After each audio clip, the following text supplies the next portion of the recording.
Aujourd'hui, je t'explique et je te donne 3 méthodes pour trouver des clients. Alors, comme le propre d'un coach, c'est savoir s'adapter, forcément, je vais pas t'expliquer comment trouver des clients vis-à-vis, puisqu'on peut plus voir personne. Par contre, je vais t'expliquer par les réseaux sociaux comment avoir 3 méthodes différentes pour trouver des clients dès maintenant. Bonjour, je m'appelle Anthony Chaves, je suis coach sportif et je suis fondateur de la franchise Perform Coach qui permet aux coachs de trouver des clients. Alors du coup aujourd'hui moi je t'explique une chose, je t'explique 3 méthodes différentes pour trouver des clients parce que du coup on me demande souvent comment faire pour trouver des clients, on me demande souvent tiens comment on fonctionne, comment ça se passe. Alors du coup là je vais t'expliquer par les réseaux sociaux comment tu peux faire, les méthodes qui existent et pour être très clair et très honnête avec toi parce que moi ça me gonfle tellement quand je vois ça, il n'y a pas de méthode pour trouver en un jour des clients par les réseaux sociaux, ça n'existe pas, d'accord? Parce que du coup il faut aussi construire quelque chose, construire une offre, enfin il y a plein de choses, une méthode très précise derrière, donc ça prend un peu de temps mais c'est largement faisable, bien entendu. Il faut simplement être méthodologique. Comme dans tout ce que je te propose, il y a une méthode derrière et ça, c'est le plus important. Le premier point, c'est de donner gratuitement. Bah oui, tu donnes quelque chose gratuitement aux gens, tu vas donner une programmation gratuite, tu vas donner des séances gratuites, mais du coup, l'objectif derrière ça, effectivement, il faut qu'il y en ait un, c'est récupérer des données sur les gens. Alors, soit tu récupères un mail, soit tu récupères qui sont sur Facebook pour pouvoir derrière, par Messenger, les relancer. Bref, du coup, il va falloir que tu donnes du gratuit, mais que tu crées un contenu gratuit pour le donner. Et du coup, tu vas dire, voilà, je vous offre 3 séances vidéo sur telle chose, et du coup, ça va te permettre derrière d'avoir des données, et du coup, de les exploiter correctement. Comment on les exploite, je te le dis à la fin, c'est ça qui est important, c'est comment on exploite ces données-là, parce que l'objectif c'est bien ça, c'est d'avoir des données et du coup derrière, de les valider correctement.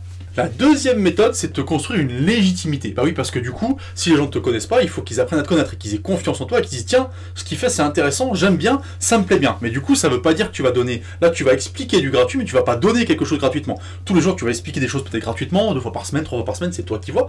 Mais du coup, tu vas te construire une légitimité en montrant aux gens que tu sais de quoi tu parles, que tu sais comment on perd du poids par exemple. Mais encore une fois, il faut très bien cibler sa clientèle et il faut que tu sois capable de montrer aux gens ce que tu fais, comment tu le fais. Ça, c'est hyper important, d'accord? Faut que les gens se disent mets-toi à la place du client. Je le dis très souvent et je le répète et on ne se met pas assez à la place du client. On pense tous que son produit est génial, qu'on est génial.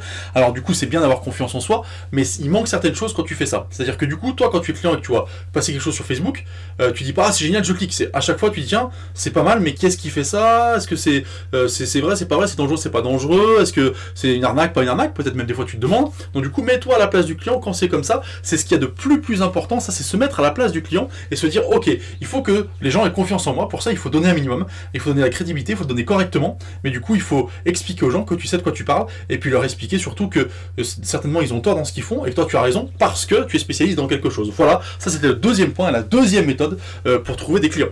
Alors la troisième méthode, en fait, elle va conclure les deux autres, elle va surtout être la suite des deux autres. C'est-à-dire que dans un premier temps, je t'ai dit, il faut que tu aies de la data. Donc du coup, tu vas avoir des mails, par exemple, de personnes. Dans la deuxième, je t'ai dit que tu allais avoir une légitimité, mais du coup, les gens vont te contacter. Comment ça se passe après? Qu'est-ce que tu fais derrière quand ça se passe comme ça? Parce que c'est bien hein, d'avoir des gens qui s'intéressent à ce que tu fais, c'est super intéressant, mais qu'est-ce que j'en fais derrière? Comment je fais pour derrière en faire des clients? C'est pas la même chose, parce que tu vas avoir des curieux là-dedans, tu vas avoir des gens qui vont être là par curiosité, comment trier, bref. Et ça, je te l'explique ce soir à 18h si tu t'inscris à ma newsletter. Oui, parce que du coup, ça, je l'explique très rarement. Je le réserve généralement aux gens avec qui je travaille, mais du coup ce soir je te l'explique, mais seulement si tu t'inscris à la newsletter, c'est ce soir à 18h, juste en dessous, tu as un lien, tu cliques, tu rentres ton mail, et ce soir tu auras la réponse, comment transformer ce qu'on a en data en client derrière. Voilà, je te souhaite une bonne journée, et je te dis à ce soir.